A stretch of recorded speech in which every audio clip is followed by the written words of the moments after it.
पलटी मारी ससुराल ने। देखे पंडित जी, ये मेरे बेटे की कुंडली है। इसके लिए हमने ये शिखा नाम की लड़की देखी है। ज़रा देखकर बताइए ना, दोनों की कुंडली अच्छे से मैच होती है या नहीं। अरे बहन जी, वैसे तो मैं पंडित हूँ, मेरा तो काम ही है लोगों की कुंडली देखना और ग्रह दशा बताना। लेकिन एक बात बताया आपको ईमानदारी से, आजकल के बच्चे कुंडली में यकीन नहीं करते। अरे कुंडली मिले ना मिले, बच्चों के मन मिलने चाहिए। अरे वाह पंडित जी, बड़ी ऊंची बात कही आपने। लेकिन फिर भी आप तो इतने रिश्ते कराते हैं, आपकी आंखों के सामने महीने में कितने ही परिवार बस जाते हैं। आप अपने अनुभव के अनुसार मेरे बच्चों की कुंडली देखकर बताइए ना कि आखिर हम अपनी बहू के आने पर ऐसा क्या करें कि घर में हमेशा सुख शांति और प्रेम बना रहे। भाई देखो, परिवार तो हमारा बड़ा है, लेकिन हम नहीं चाहते कि हमारे परिवार में बहू के आने के बाद कोई दरार पड़े। हम तो बहू को बिल्कुल बेटी बनाकर रखेंगे। अब ऐसा क्या करें कि वो भी हमें अपना समझ ले और अपने ससुराल को ही अपना घर मानने लगे।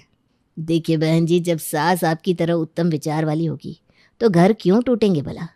और आपको तो हम 100 बातों की एक बात बताएं, घर पर ना सास और बहू के बीच में झगड़ा सबसे ज़्यादा अहम का होता है।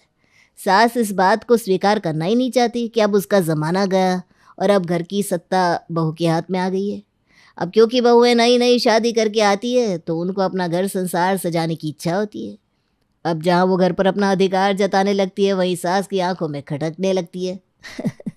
आप माने या ना माने, घर घर में कलेश का बस एक यही कारण होता है।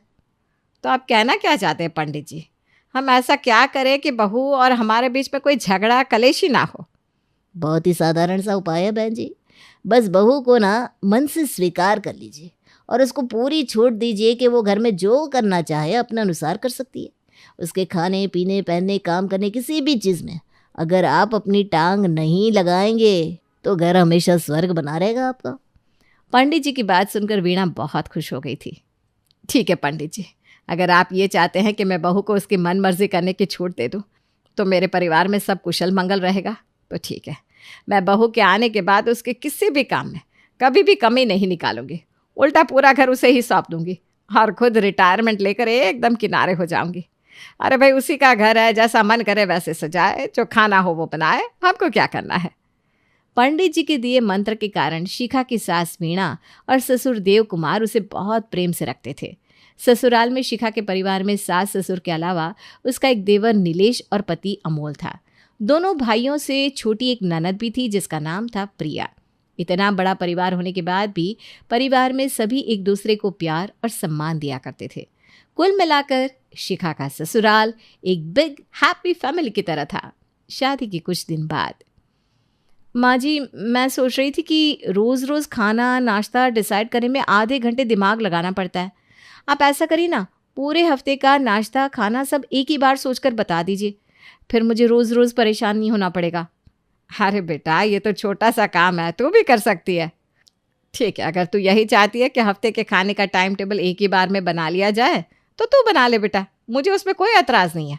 और रसोई अब तेरे हवाले है, तेरा जब जो बनाने का मन करे बिंदास बना, बार बार मुझसे पूछने की कोई ज़रूरत नहीं है। सास की बात सुनकर शिखा अपने अनुसार पूरे सप्ताह का टाइम टेबल बना लेती है और उसी के अनुसार अब घर में खाना बनने लगता है। कुछ दिन बाद, माँ जी, वो मैं सोच रही थी कि बाजार का पिसा हुआ आटा खाना सबकी सेहत के लिए ठीक नहीं रहता। आप कहे तो हम लोग चक्की से पिसवा कर आटा लाने लगे, बल्कि थोड़ा मोटा पिसवा लिया करेंगे, वो फ़ायदेमंद भी रहता है। अरे बेटा, अभी मैंने कुछ दिन पहले तुझे क्या समझाया था कि छोटी छोटी बातों के लिए माँ जी करना छोड़ दे। अरे ये तेरा ही तो घर है, अपने हिसाब से देख ले, तुझे जो करना है और तू जो सोचेगी परिवार के भलाई के लिए तो सोचेगी बेटा। वीणा की तरफ से खुली छूट मिलने के कारण अब बहू शिखा घर के छोटे छोटे निर्णय लेने से पहले जरा भी संकोच नहीं करती थी। घर में सबका खान पान हो या घर की साज सजावट, सब कुछ उसने अपने हाथ में ले लिया था। कुछ दिन बाद, माँ जी, अगर आप बुरा ना माने तो मैं घर की सेटिंग थोड़ी चेंज करना चाहती हूँ। अब देखिए ना, ये फ्रिज डाइनिंग टेबल सबकी जगह मुझे ना कुछ ठीक नहीं लगती। अरे भाई, मुझे क्यों बुरा लगेगा, तुम्हारा घर है, जैसे मर्जी सजाओ, जहाँ मन करे सामान रखो। कौन सा मुझे अपने कंधे पर सामान लेकर घूमना है जो मुझे तकलीफ होगी। बेटा, तेरी रसोई है, जहाँ फ्रिज रखना हो रख, डाइनिंग टेबल रखना है रख, बल्कि मैं तो कहती हूँ सोफ़ा भी उठाकर अपने कमरे में ले जा, मुझे तो उससे भी कोई एतराज़ नहीं होगा। सास की बात सुनकर शिखा हंसने लगती है। अब इतनी भी पागल नहीं हूँ मैं कि सोफ़ा बेडरूम में रखूँगी। ठीक है, मैं आपकी बात समझ गई। यानी कि आपको मेरे कोई भी सामान इधर से उधर करने में कोई दिक्कत नहीं है। बड़ी बहू घर के सारे फर्नीचर और इंटीरियर को अपने अनुसार चेंज करने लगती है। एक एक करके सामान वो अपने हिसाब से सजाती है। 8 साल बाद। बेटा शिखा, तुम्हारे बाबूजी ना नीलेश के लिए नीलिमा नाम की एक लड़की का रिश्ता लेकर आए हैं। लड़की तो बड़ी अच्छी लग रही है, पढ़ी लिखी भी है, बिल्कुल नीलेश के टक्कर की है। मैं तो तुम्हारे बाबूजी से कह रही हूँ कि भाई देखो, जल्दी से रिश्ते की बात चलाओ और मेरी दूसरी बहू को भी घर ले आओ। बिल्कुल ठीक कह रही हैं माँ जी आप, एक से भले दो। अरे भाई, मुझे भी तो अपनी टीम में कोई चाहिए ना मेरी घर के कामों में मदद करे, जिसके साथ बैठकर मैं खूब गप्पे लगाऊं। हाँ बेटा, हम भी यही चाहते हैं कि तुम दोनों देवरानी जिठानी बिल्कुल बहनों की तरह प्रेम से रहो और इस घर की एकता और खुशी ऐसे ही बनी रहे। जल्द ही देवर नीलेश का रिश्ता नीलिमा के साथ पक्का हो जाता है और नीलिमा शादी करके घर आ जाती है। क्योंकि नीलिमा और शिखा की शादी के बीच में 8 साल का लंबा अंतर था, इसलिए दोनों की सोच में काफ़ी अंतर हुआ करता था। वैसे तो जिठानी शिखा भी पढ़ी लिखी थी, लेकिन फिर भी वो थोड़ा पुराने विचारों वाली थी, जबकि देवरानी नीलिमा आज के ज़माने की फास्ट फॉरवर्ड लड़की थी, जिसे सब कुछ नए ज़माने के हिसाब से चाहिए होता था। शादी के कुछ दिन बाद। माँ जी, ये क्या रोज़ नाश्ता करते हैं हम लोग? आप लोग बोर नहीं होते ये सब खाकर? बेटा, नाश्ता खाना तो बड़ी बहू देखती है, जो उसे समझ में आता है बनाती है। हमने तो उसे ही पूरी रसोई सौंप रखी है। तो इसका मतलब अगर मैं भी अपनी पसंद का नाश्ता बनाऊंगी तो आप लोग खा लेंगे ना? अरे भाई, क्यों नहीं खाएंगे। देखो, हमने ना तो बड़ी बहू को कभी भी बंधनों में रखा, ना तुम्हें रखेंगे। तुम्हारा ही घर है बेटा, जैसे मन करे वैसे चलाओ, इसमें संकोच की कोई बात नहीं है। बल्कि हम तो कहते हैं बार बार हमसे पूछने की भी कोई ज़रूरत नहीं है। हम तो अब घर गृहस्थी की जिम्मेदारी से मुक्त होकर जीना चाहते हैं। घर गृहस्थी तुम दोनों देवरानी जेठानी देख लो। सास की बात सुनकर नीलिमा को जैसे अपनी मन मर्जी चलाने का लाइसेंस मिल गया था। शादी के 1 महीने बाद। ये क्या कर रही हो? पूरे घर के पर्दे क्यों उतार रही हो? भाभी, मैं आपको बताना भूल गई थी, मैंने ना पूरे घर के लिए लेटेस्ट स्टाइल के पर्दे ऑर्डर किए हैं। कितने पुराने डिज़ाइन के पर्दे लगे हुए हैं पूरे घर में, बिल्कुल ओल्ड फैशन लगता है हमारा घर। आप देखना, मेरे लाए हुए पर्दे लगाएंगे ना, पूरे घर में जान आ जाएगी। और ये देखो, ये कैसे पायदान रखे हैं पूरे घर में। इनको हटाकर ये मैं कितने अच्छे बेड के साइड में बिछाने वाले रग्स लेकर आई हूँ। आप देखते जाओ अब मैं पूरा घर कैसे सजाती हूँ। ये क्या बात हुई नीलिमा? तुम्हें इस घर में आए अभी 1 महीना भी नहीं हुआ और तुम लगी पड़ी हो पूरा घर बदलने में। अरे भाई, घर को बदलाव करने के अलावा और भी तो बहुत कुछ है। काम में कभी हाथ बटा लिया करो, या सबसे पहले तुम्हें घर की चीज़ें ही बदलनी है। और ये पायदान मैंने अपने हाथों से बनाकर घर में सजाए, ऐसे कैसे हटाए तुमने? भाभी, आप इस तरह से क्यों बात कर रही हैं मुझसे? ये घर मेरा नहीं है क्या? क्यों, मुझे कोई अधिकार नहीं है कि इस घर में कोई काम अपने अनुसार कर सकूं? हाँ, अधिकार है, लेकिन एक बार पूछ लेना चाहिए ना। नीलिमा, तुमसे पहले मैं घर में आई हूँ, और जिन पर्दों को तुम ओल्ड फैशन बताकर उतार रही हो ना, तुम्हारी जानकारी के लिए बता दूं, वो मैं अपनी पसंद से लेकर आई थी, और मुझे तो उनमें कोई खराबी नजर नहीं आती। कितने अच्छे तो लग रहे हैं। जो भी कोई मेहमान आता है हमारे घर में, हमेशा मेरी घर संभालने की तरीके की तारीफ करके ही जाता है। आज तक कोई ऐसा आदमी नहीं मिला जिसे मेरी कोई भी रखी हुई चीज़ खराब लगी हो। तुम ही पहली हो जिसने आते ही सबसे पहले मेरी पसंद पर हमला किया है। ठीक है भाभी, हो सकता है कि आप ये सब अपनी पसंद से लाई हो, लेकिन ये बात भी तो एक्सेप्ट करने वाली है ना कि आपकी शादी को 8 साल हो चुके हैं। 8 सालों में दुनिया कहाँ से कहाँ पहुँच गई भाभी। और जैसे आपने अपने समय में घर को अपने हिसाब से सजाया था, अब मुझे सजा लेने दीजिए, उसमें क्या ही बुराई है। देख नीलिमा, मेरे साथ बहस मत कर। और इस घर को घर बनाने में मैंने बहुत मेहनत की है। इतनी आसानी से तो मैं तुम्हें सब कुछ बदलने नहीं दूंगी। बदलने कैसे नहीं देंगी भाभी? माँ जी ने मुझे परमिशन दी है, अब आप मुझे रोकने वाली कौन होती है? अब आप खुद ही देख लो, फ्रिज रसोई के अंदर रखे जाते हैं और आपने ये फ्रिज हॉल में रखा है।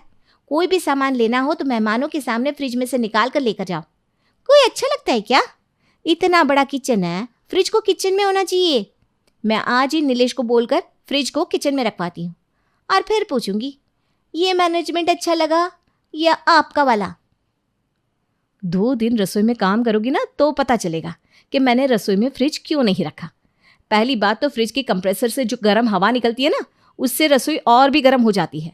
और दूसरी बात, रसोई में काम करने के लिए थोड़ी खुली जगह की भी ज़रूरत होती है। सामान रखकर भर दोगी तो काम कैसे करोगी? इतना बड़ा हॉल हर समय खाली तो पड़ा रहता है। फ्रिज अगर वहां रख भी दिया तो कौन सी आफत आ गई? सामान की सेटिंग को लेकर दोनों बहू के बीच हर गुजरते दिन के साथ बहस बढ़ती जा रही थी। देवरानी हो या जेठानी, दोनों ही घर पर अपना अपना अधिकार जमा रही थी। और बात तो उनकी ठीक भी थी। घर को सजाने की जिम्मेदारी किसी एक की कैसे हो सकती है? घर दोनों का है तो जिम्मेदारी और अधिकार भी तो दोनों के बराबर हुए ना।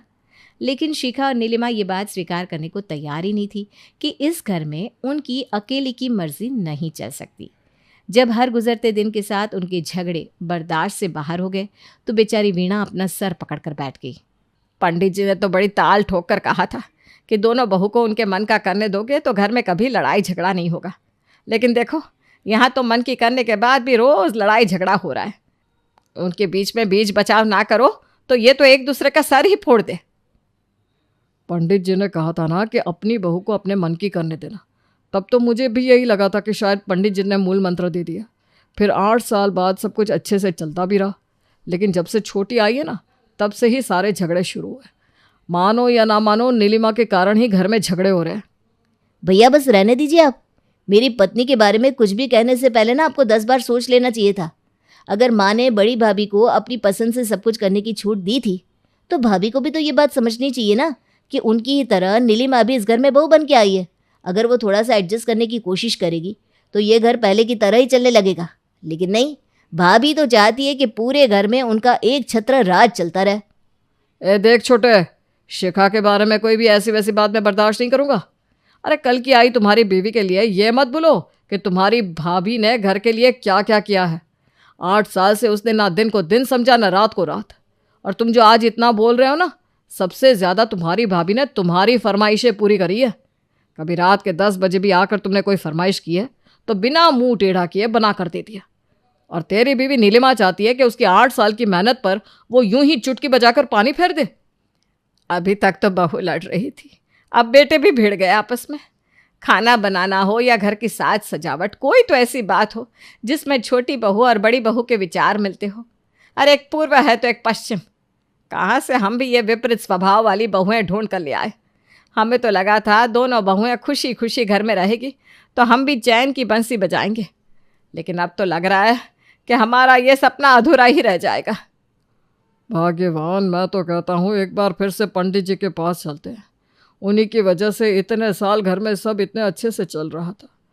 ज़रूर हमसे कुछ ना कुछ गलती हुई है जो बच्चे इस तरह से आपस में झगड़ने लगे। एक बार पंडित जी से बात करके देखते हैं, शायद उन्हें कोई उपाय पता हो। वीणा और उसका पति पंडित जी के पास पहुंचते हैं और उन्हें अपने घर की सारी समस्या विस्तार से बताते हैं। ये लो, अरे भाई साहब, आपके 2 बेटे हैं, ये बात तो आपने हमें बताई नहीं थी। हमको तो यही पता था कि आपका एक ही बेटा है तो एक ही बहू आएगी। अब अगर आने वाली एक बहू को आप सब कुछ सौंप देंगे तो घर तो प्यार से चलना ही था। लेकिन आपके घर आइए 2 बहू हैं तो अब इस झगड़े का निपटारा कराना मेरे बस का नहीं है।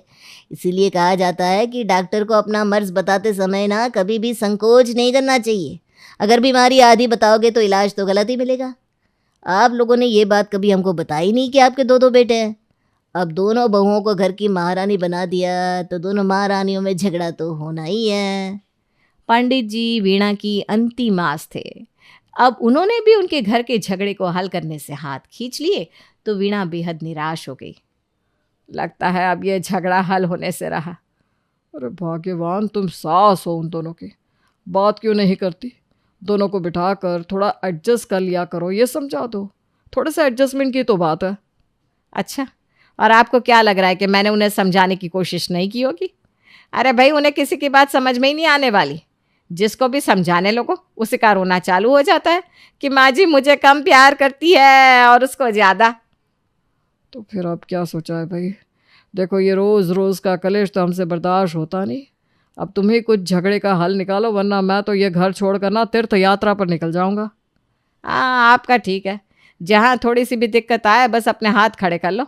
बाकी झमेले के लिए तो हम बैठे ही हैं ना यहाँ पर।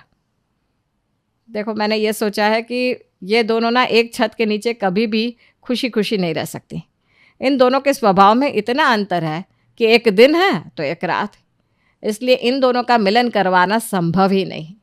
मैं तो कहती हूँ इनको अलग अलग कर देते हैं, छोटी को ऊपर का फ्लोर दे देते हैं और बड़ी को नीचे का। क्या कहते हैं? हाँ भाग्यवान, यही सही है। अब दोनों एक छत के नीचे रोज़ रोज़ लड़ाई झगड़ा कर रही है, उससे अच्छा खुशी खुशी अलग ही रह ले। अगले दिन सास दोनों बहुओं को अपना अपना फ्लोर अलग करने के लिए कह देती है। ठीक है माँ जी, अलग अलग फ्लोर पर रहने की बात तो ठीक है, लेकिन आपने भाभी को नीचे का फ्लोर क्यों दिया? नीचे का फ्लोर तो मुझे चाहिए था। माँ जी ने नीचे का फ्लोर मुझे इसलिए दिया क्योंकि माँ जी मुझसे ज़्यादा प्यार करती हैं और वो नीचे वाले फ्लोर पर मेरे साथ रहने वाली हैं। तुम्हें ज़्यादा दिक्कत है ना, तो तुम जाओ ऊपर और जाकर बना लो अपने फ्लोर को राजमहल। हम तो भाई पुराने ख्यालों वाले हैं, हम तो नीचे ही भले। देखिए भाभी, अब आप ना गलत बात बोल रही हैं। ऐसे कैसे मम्मी जी आपके साथ रह लेंगी? जितनी आपकी सास है उतनी ही वो मेरी भी सास है। मम्मी जी, आप मुझे नीचे का फ्लोर दीजिए। एक बार फिर दोनों बहुओं को झगड़ने के लिए नया टॉपिक मिल गया था और बेचारी सास मीणा अपना सर पकड़कर अपनी किस्मत को कोस रही थी।